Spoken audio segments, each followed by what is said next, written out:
Welcome. It's time to learn a little bit more about Satisfactory. You've probably heard the term manifold before, or maybe this is the first time it's come up. Either way, it's one of those ideas that quickly transforms how well your factories work. The first time I saw a manifold in action, I didn't realize how elegant the pattern was. Once you understand it, you'll start seeing them everywhere. Taking time to study the game like you're doing right now will make playing the game a lot more rewarding, more creative, and more fun. If you're like me, you'll master manifolds quickly, and that mastery leads to cleaner, smarter factories. So let's start with the basics. Satisfactory does all the manufacturing for us with its machines, the constructor, assembler, manufacturer, and the rest. You'll notice that each machine follows recipes. After selecting a recipe, we see a formula that we follow to maximize production. The number of items the machine needs and the number of items the machine makes. As you watch your factory at work, you'll notice how everything depends on feeding those inputs just at the right rate. Our job is to use conveyor belts along with splitters and mergers to guide materials exactly where they need to go. When you see those belts interact, you'll begin to sense the rhythm of production, and the manifold is the pattern that makes the rhythm possible. This is a Mark I conveyor belt of iron ingots in this case. It's full, but nothing is moving yet.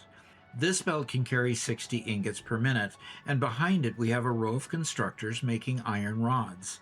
Their recipe asks for 15 ingots per minute, which means that this one belt can feed all four.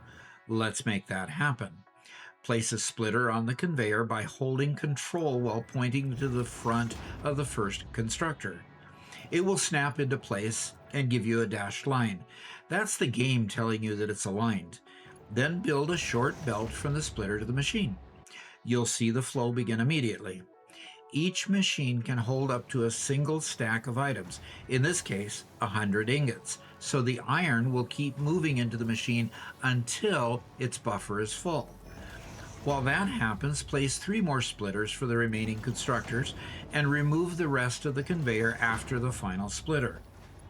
On the output side, we can do the same, but using mergers instead of splitters to join the conveyors and store the rods in a container.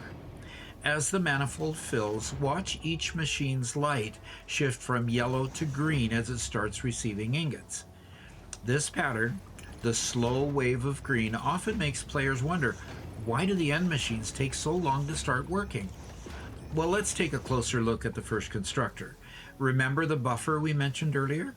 It's now full, so the machine only draws 15 ingots per minute, its normal recipe rate. As you can see, the belt behind it starting to back up. The second constructor isn't full yet, so it's pulling as many ingots as the conveyor can feed. That's why we sometimes call these lights a progress bar.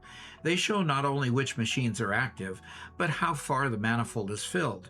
As each buffer fills, the excess material moves downstream, feeding the next machine in line.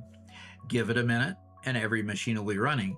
The whole line glows green, the flow is balanced, and the system complete. As you move up the tiers, faster conveyors become available. With higher belt speeds, we can move far more material. That gives us room to redesign the manifold into something even more efficient, a double manifold. It starts with the splitter. Each splitter has a single input and 3 outputs. So instead of having a single line of constructors, we'll add a second row on the opposite side of the main belt. Both rows draw from the shared input line, balancing themselves as they fill. Using Mark III conveyors, this single line can feed up to 18 machines. That's 9 constructors on each side. The result is a neat symmetrical layout that keeps everything close together while saving space and materials.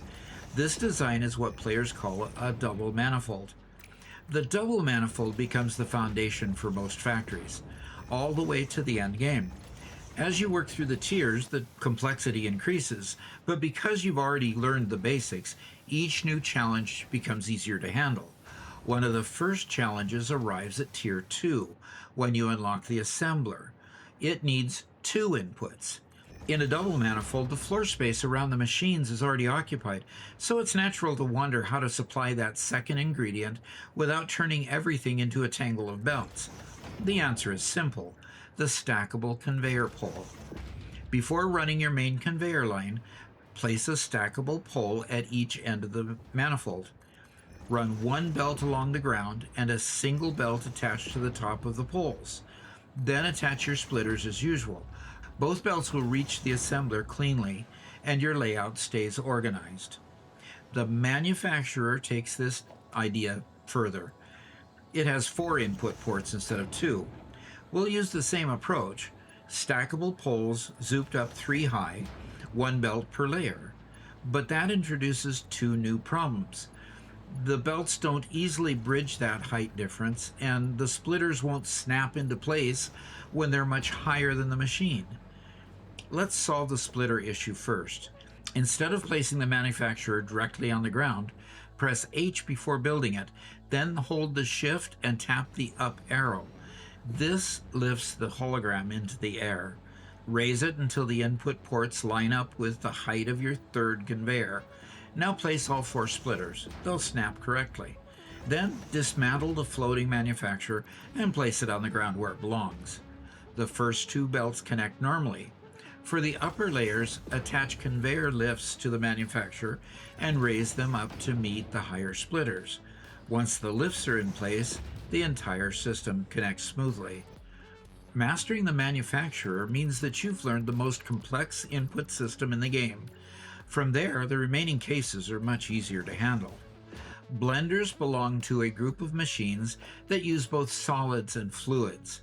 Unlike solids, fluids don't move at a fixed rate. They depend on gravity, pressure, and pipe design. When building a manifold that includes a blender, I start by placing a conveyor lift on each solid input. Then I snap a splitter directly to the top of that lift. This keeps the manifold compact and elevated, giving the pipes below plenty of space to flow cleanly. By this point, we've essentially covered every major type of manifold. There's just one small refinement that you may want to use occasionally. Some recipes need an ingredient in an amount that doesn't divide perfectly into your belt speed.